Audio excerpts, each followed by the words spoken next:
fighters. Welcome to Mad Science Films. I'm Jimmy P, filmmaker and section astronaut, and as ever, I'm joined by my perfidious co-host. James Morrissey, one half of the Mad Science Films team. So, guys, before we crack on the show, remember to like and subscribe to the YouTube channel. Come see us on Facebook. And any comments, leave them in the comment section down below. Let's crack on with the show. Boom. Also, guys, please check out our fourth feature film for free over on YouTube. Just search for Little Monster or click on the link in the show notes below. This week, we're campaigning for a forgotten masterpiece of genre cinema to be given the beautiful Blu Ray treatment. And we're very lucky again. We love it, peeps. We've got another viewer recommendation, this time from Stephen Wales, who previously recommended Fright Night 2 for the show. We love doing Fright Night 2, and thanks again, Stephen, for getting in contact and recommending this one. So this is an interesting one, and treads a fine line, but we wanted to tackle it, me especially, because I think there's an interesting story behind the film. So Stephen asked us to take a look at 1979's The Black Hole, directed by Gary Nelson. All right, everybody, open up your synopsis ears. Here we go. A research vessel finds a missing ship commanded by a mysterious scientist on the edge of a black hole. Doesn't give a lot away, but that's pretty much it. That's, it's a good setup. So, Jimothy, The Black Hole from 1979. Have you seen this motion picture before? No, first time for me. Okay. I liked it, and I thought it was good. I kind of like those films where it's, mystery ship, supposed to be forgotten, disappeared or whatever. And that's how the kind of film starts. So they discover this ship.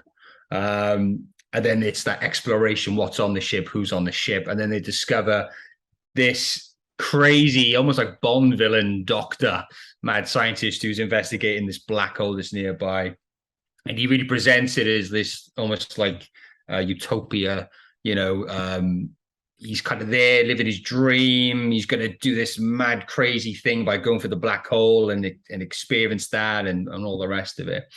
So I liked the whole setup, and he was good. It was really well shot. It looked really cool. Some of the effects are a bit dated, but it looked good. You had John Barry just riffing over the fuck, really, really good music. And the cast was great as well. I mean, that's a real, in my eyes, some real fucking hard hitters there. The likes of Anthony Perkins and Ernest Borgnine, and particularly like the voice of Vincent by Mr. Roddy McDowell. That was quite cool. What blows my mind is, like, as a kid, I always used to get Anthony Perkins and Roddy McDowell mixed up. So the idea that even their voices are in the same film and they're conversing with each other was blowing my young mind. Yeah, definitely. And I really like the characters. I mean, Robert Forster is the captain, the stoic man, was really cool. And I really liked Anthony Perkins as the doctor. I forgot the doctor's name now. He plays the scientist. Alex Durant, who plays Alex Durant. And he reminds me of kind of like a Mr. Spock kind of character, all about the science. And I liked his kind of struggle with, like, when things were getting a bit fishy with this Dr. Reinhardt and his this utopia that he's presented, and then people started to question it.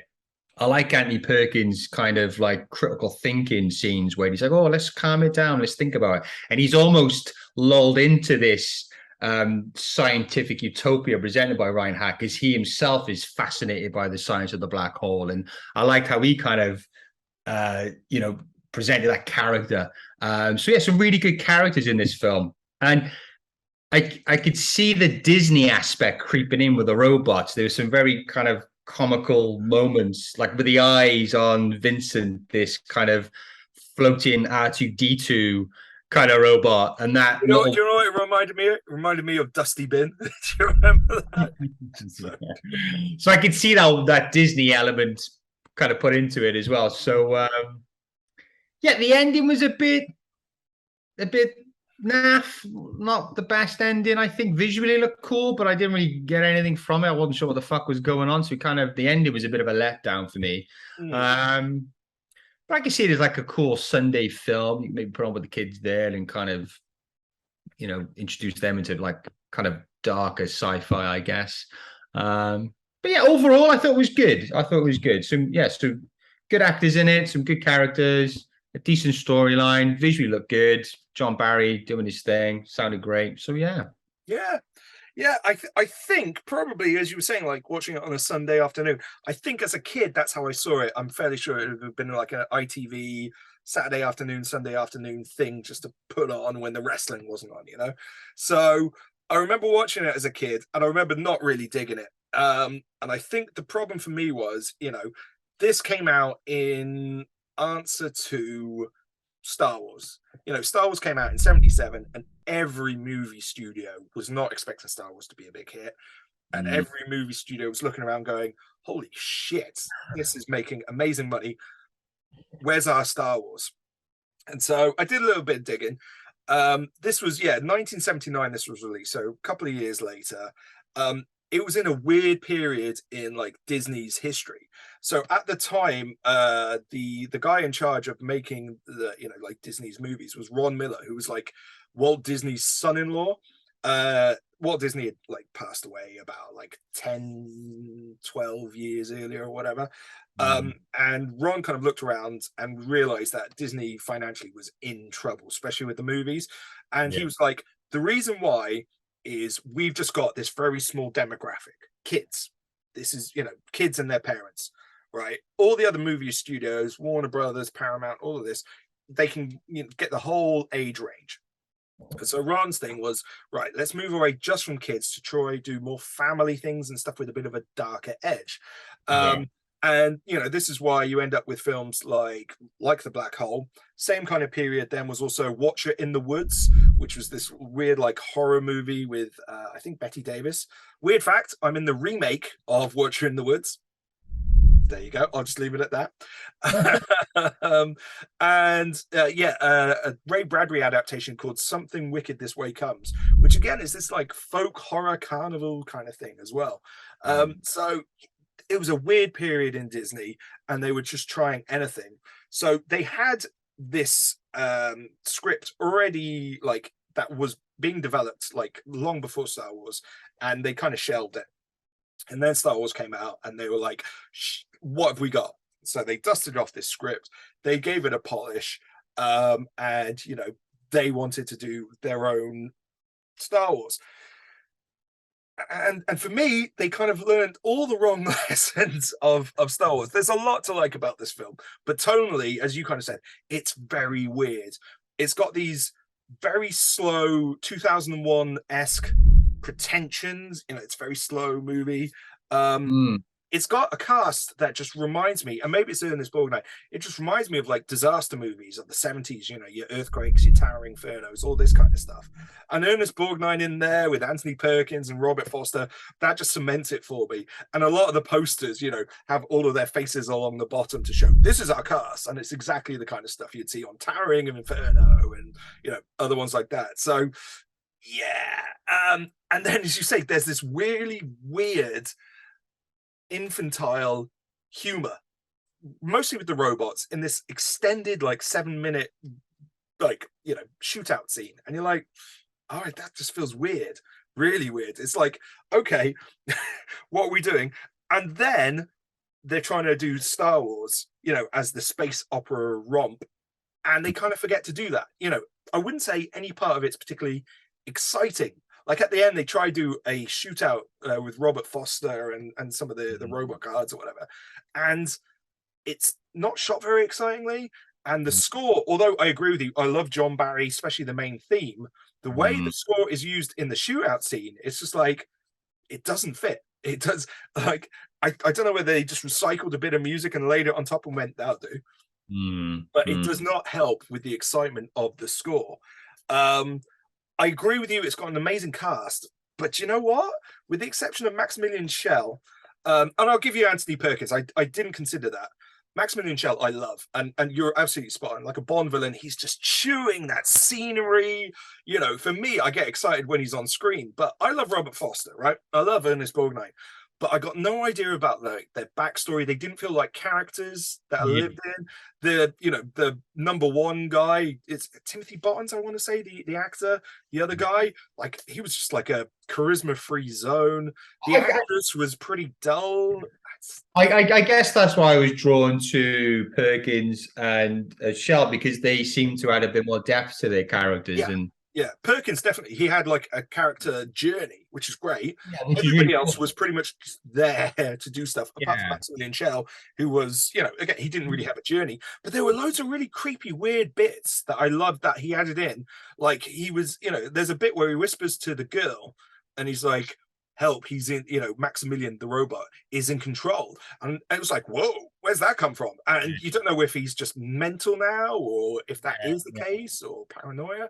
And yeah, I just, the characters didn't feel like they had a backstory. They were just on the ship, and then they ran into this other ship, and boom. And with Star Wars, Luke Skywalker, he's a farm boy who's the chosen one. Boom.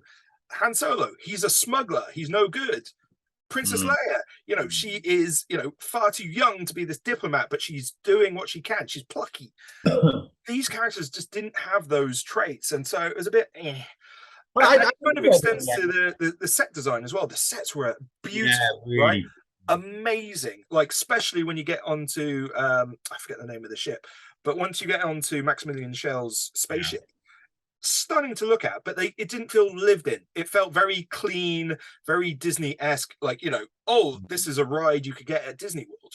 So that kind of hampered it for me. Like, it's got all these great elements. It's got a great cast, great design, great score, but they're just not used in a way that kept me hooked. Now, what I will say is I absolutely love the ending. I can't hand on heart say I completely understood it, but again, it felt like that 2001 Stargate thing where they meet the baby fetus at the end. They go through hell, and you've got like Maximilian Schell becomes mixed with his robot. He's trapped inside his robot in this hellscape. Isn't it mad that the robot was also called Maximilian, though? I mean, apparently that was a complete coincidence. They didn't change the name of the robot for that. One at the end, didn't they? And I love that visual of, like, he's trapped inside this robot. You can see his eyes in this visor, and he looks terrified and scared, but he also, like, the way he's framed, he's like in charge now of hell. And then the rest of the astronauts have this weird trippy sequence with, like, the shutter speed is all messed up and the fisheye lens is going around them. And then suddenly they're in this like heavenly area. So it's like going through hell to come out, and the goodies end up in heaven. I'm not really sure why that happens. I think, I think that's Disney trying to do 2001 and just labeling on the Christian, symbolism on top of it. I don't know whether there was a Walt Disney shackle on the film, like, oh, just remember the kids, just remember, not too much. So whether there was a bit of that going on, I suspect you're right. I think although they wanted to go darker, they probably got cold feet. And Gary Nelson, the director, he's mostly like Disney TV stuff. I think he did Freaky Friday with Jodie Foster being his other, like, well-known feature. So I wouldn't say he was a good mix. As you say, the special effects, there was some ropey green screen, man. Like, bits of the green screen were just like, ooh. And I know it was more difficult to do back then than, us doing it nowadays, but still, I was just like, oh, yeah, that's just taking me out straight away. So, but there is a lot to like. I always love the basic setup of, there's a crew on a ship, be it a spaceship or a normal ship, and they're diverted off their mission to save something. There's an SOS, or they see something or whatever. And I love that setup. I think it's a really rich setup. It's very like Alien, the original 1979 as well. So yeah, same period of time. And yeah, as I said, I love Maximilian Schell. It doesn't drag, to be fair. I mean, it's like an hour and 40 odd minutes. So I didn't feel like it dragged. It was just so tonally weird. And I love films like that, because I love films that try something and maybe don't succeed, rather than films that just do the basic and, stay in their lane. So at least they went for something. At least they tried something. I think it's an interesting period in Disney's time. Yeah. But yeah, it's like they tried to do a Star Wars and they didn't learn the important lessons of Star Wars, which is make your world believable, make your characters believable, and it will hook you. You know? It felt a bit more like they were trying to do a Star Trek to me. Like Forster was the Kirk, Yeah, yeah, Kirk was the Spock. You got Ernest was like is a Scotty. Do you yeah. know what I mean? It kind of felt more like a Star Trekky thing, but either way, whichever you want to look at it, it kind of didn't quite do it. Yeah, and the thing with Star Trek, of course, is they had like 3 seasons of a TV show, so they had a lot more time to develop those characters. Yeah, You know, yeah. Star Wars, they had like archetypes. The farm boy who becomes the chosen one, and all this. But they were able to do that very quickly through acting, through just little lines of dialogue which suggested a backstory. Yeah, I want to love it. And I definitely love it more than when I did as a kid. And I think maybe the fact that, it didn't connect with me as a kid is also the reason I don't like it now as much. But I do like the horror vibes. And I do feel, it's got this Lovecraftian thing, like they're all hypnotized by the visuals of the black hole. And I think the spaceship on the edge of the black hole, that is a beautiful visual. It feels Lovecraftian. They're all losing their minds. Anthony Perkins starts to get hypnotized and seduced by the black hole and all of this kind of stuff. And then he's brutally killed. I mean, you don't see the guts, but he's brutally killed. Spoilers, but still, it's like, whoa, we're Disney movie guys, and then let's have funny comic robots bunching into each other. Yeah, it was a bit kind of, it wasn't very consistent with the tone, was it? But like I said, it was okay. It was good. I mean, it was good in a sense that I guess for me being older, first time watch, seeing these certain actors come together, and it was good. But like you said, there were some flaws. But, actually, do you know what? I love the film, but for me, its main crime is it wasted Ernest Borgnine. They gave him that evil little tash, but they didn't do anything with him, man. Yeah. Ernest Borgnine, he's a national treasure. Yeah. Righty, okay. So, Jim, which bad boy Blu Ray label is best placed to put this movie out for us? Well, there's two which I thought possibly, because they do a lot of sci-fi, and it's a lot of films they got kind of around that era. 79, wasn't it? The Black. So I've gone for Code Red and Severin films. So those two. I don't know if 88 films might want to pick this up. I don't know. What do you think? I can imagine 88. Yeah, it's a tricky one because again, this is what I was saying to Stephen on the chat, is that Disney obviously are very protective over their stuff. So, but however, like since I said that, and a couple of weeks ago, it was announced that Criterion Collection are actually putting out Wall-E on Blu-ray, which is like the first time an outside Blu-ray label has put out like a Disney movie in this kind of way, for a boutique Blu-ray label. So I've kind of labeled it with Criterion as well. Same kind of thing. I'm not sure whether it's highbrow enough for Criterion, but they've put out stuff that we've done in the past. I think they did a DVD release of. I'm just going to throw the poster up there. Equinox. There you go. The one that Laura Bainan recommended to us.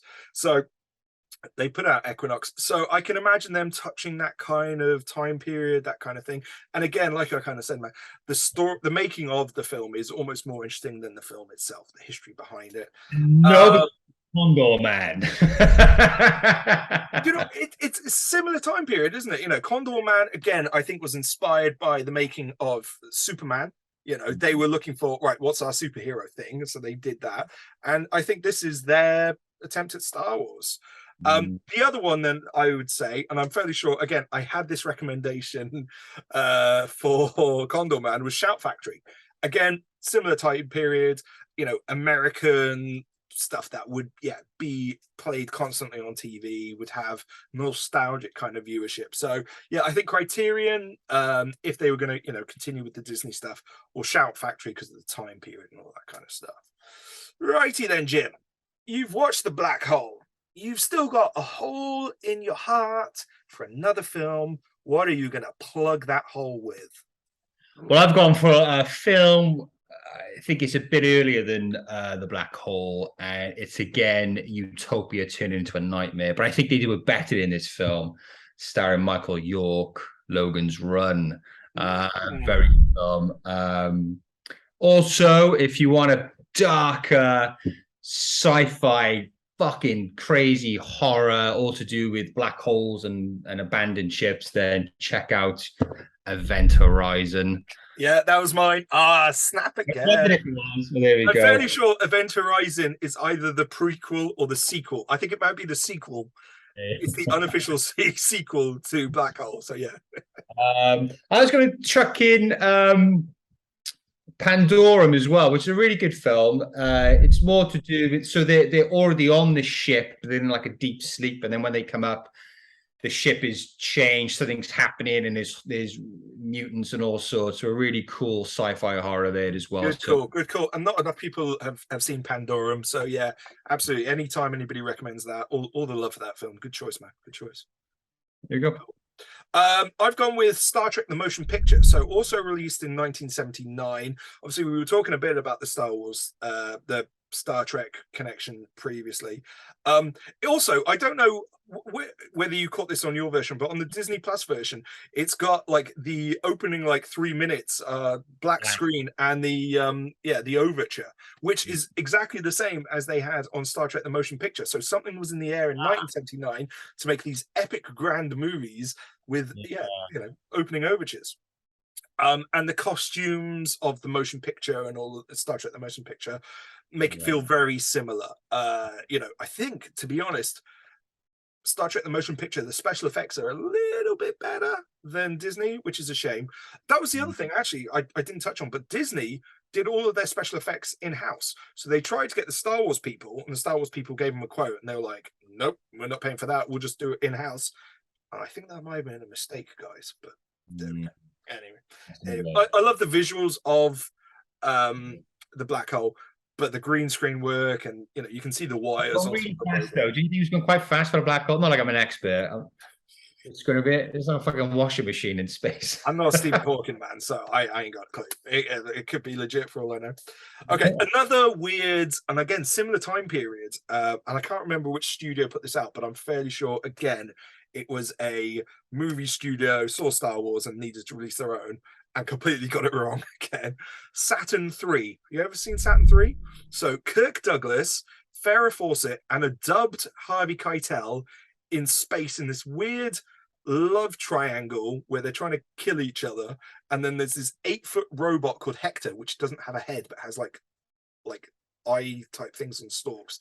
It is weird, man. It is a weird film. It's directed by the director of Singing in the Rain, and again another director who's probably not best suited for sci-fi, but it would go perfectly well with black. They tried to do a sci-fi film in the vein of Star Wars and got it horribly wrong, so that goes well. I said Event Horizon for exact same reasons, man. A more recent sci-fi movie, which also has like a downer kind of thing, Ad Astra. Have you caught that one with Brad Pitt and Tommy Lee Jones? No, I know the one you're on about though. Yeah. Definitely like really poorly advertised when the trailers came out and everything like that. Again, I think I caught it on Now TV. So, I sat down and watched it. I was like, astronaut movie. It's a lot weirder and goes into like trippy places. And then there's like, I wouldn't go quite as far as mad scientists, but imagine somebody trying to do like a more straightforward remake of Black Hole, and that's kind of where Ad Astra is. Turn the saturation right down on Black Hole, and you get Ad Astra. Interesting watch. I would go well with Black Hole. In the same way, I'm not sure it's entirely successful, but still worth a watch. And then taking the Black Hole as a disaster movie. Go with something where they don't waste Ernest Borgnine. Go with the Poseidon Adventure. Classic. Yeah. It must just be the fact it's got pretty much like a pretty star cast. And, obviously they're then trying to escape from the bad guy spaceship and all this kind of stuff. But I was getting Poseidon Adventure vibes from it. And I just kind of thought, that's how you do a disaster kind of thing. And it just didn't feel like they'd learnt those lessons from it. So, gold star for Black Hole for, trying hard. And definitely an interesting film. It was a lot of fun kind of doing a deep dive into it, doing a bit of research into it. So cheers very much, Stephen, for recommending it. Sorry, I was a bit harsher on it than I was expecting. Jim loved it. It was good. It was good. It was good fun. It was good. Okay, so guys, have you seen The Black Hole? What do you think would make a good double bill with The Black Hole? And also, are there any other films that you think we should check out and badger a Blu-ray label to release? Yeah, Also, definitely. what can they do? You can hit the like button on this video if you're on YouTube, and then subscribe to us too on YouTube, and also come follow us on Facebook. Leave your comments down below in the comment section. Thank you and goodbye.